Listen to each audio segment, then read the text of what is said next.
बच्चों class 10th NCERT mathematics में आपको चैप्टर नंबर 5 में एक्सरसाइज 5.2 के क्वेश्चन नंबर 12 तक हल कर चुका था। आज हम 5.2 एक्सरसाइज के 12 से आगे के क्वेश्चनों को हल करेंगे, जिसमें सबसे पहले 13 क्वेश्चन यहाँ पर दे रखा है। 3 अंकों वाली कितनी संख्याएं 7 से विभाज्य हैं। अब 3 अंकों वाली हम संख्याएं जानते हैं 100 से स्टार्ट होती हैं, लेकिन वो संख्या अगर 7 से विभाज्य होगी तो वो होगी सबसे पहली 105।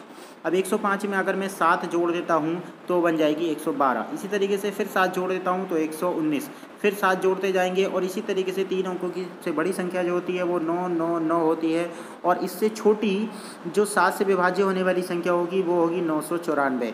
इसका मतलब 3 अंकों की सबसे पहली संख्या 105 और सबसे अंतिम संख्या 994 है, जो कि 7 से विभाज्य है। अब यहाँ पर हमें ये पता करना है कि 994 जो है वो कौन सा पद है श्रेणी का, जबकि पहला पद क्या है 105। अगर पहला पद 105 है तो हम ए का मान लिखेंगे 105। सार्वांतर कितना है डी बराबर 7, क्योंकि इसमें 7 7 जुड़ रहा है।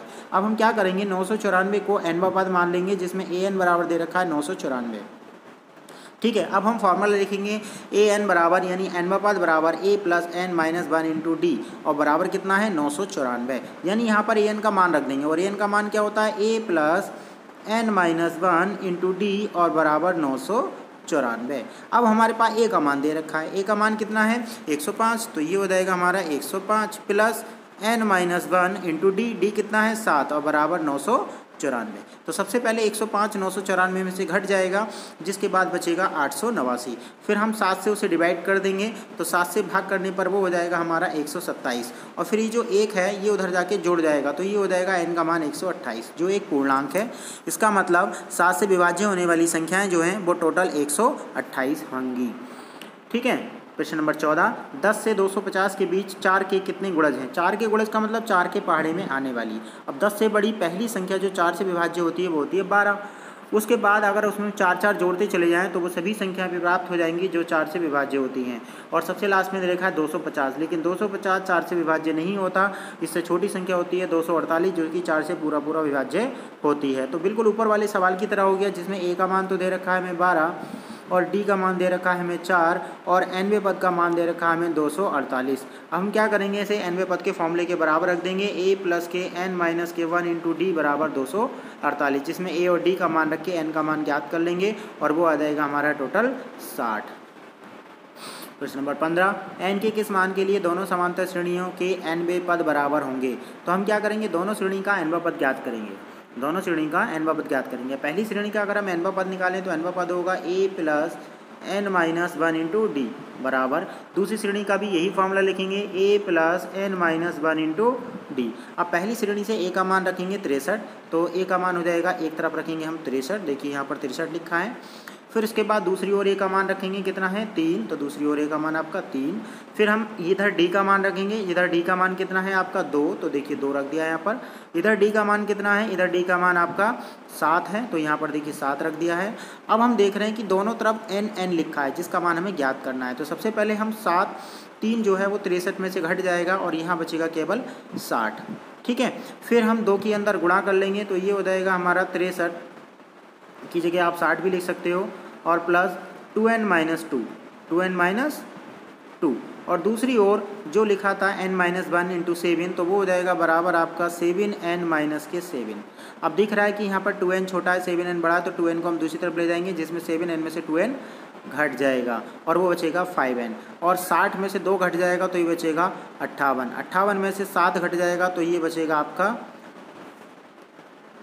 ये है 60 में आपका 2 घट जाएगा तो ये बचेगा आपका 58, और 58 में 7 जो है वो उधर आके जुड़ जाएगा तो वो हो जाएगा आपका 65।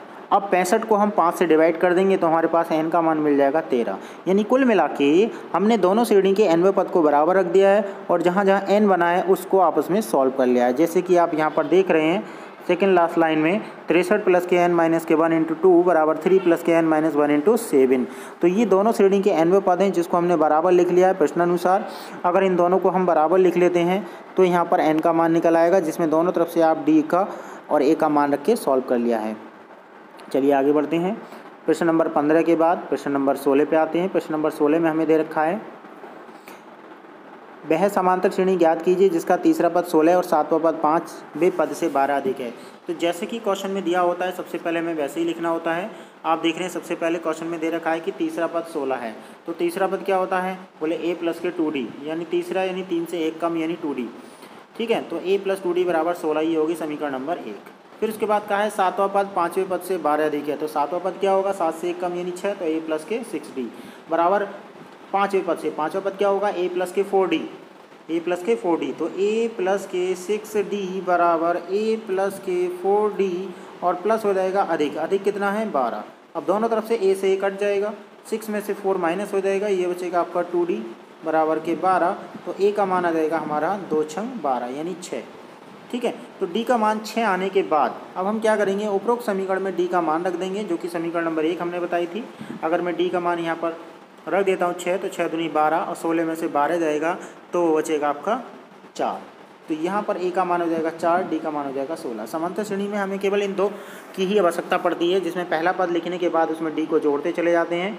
तो 6 और 4 10 हो जाएगा, 10 और 6 16, 16 और 6 22, 22 और 6 28। इसी तरीके से ये बन गई हमारी समांतर श्रेणी।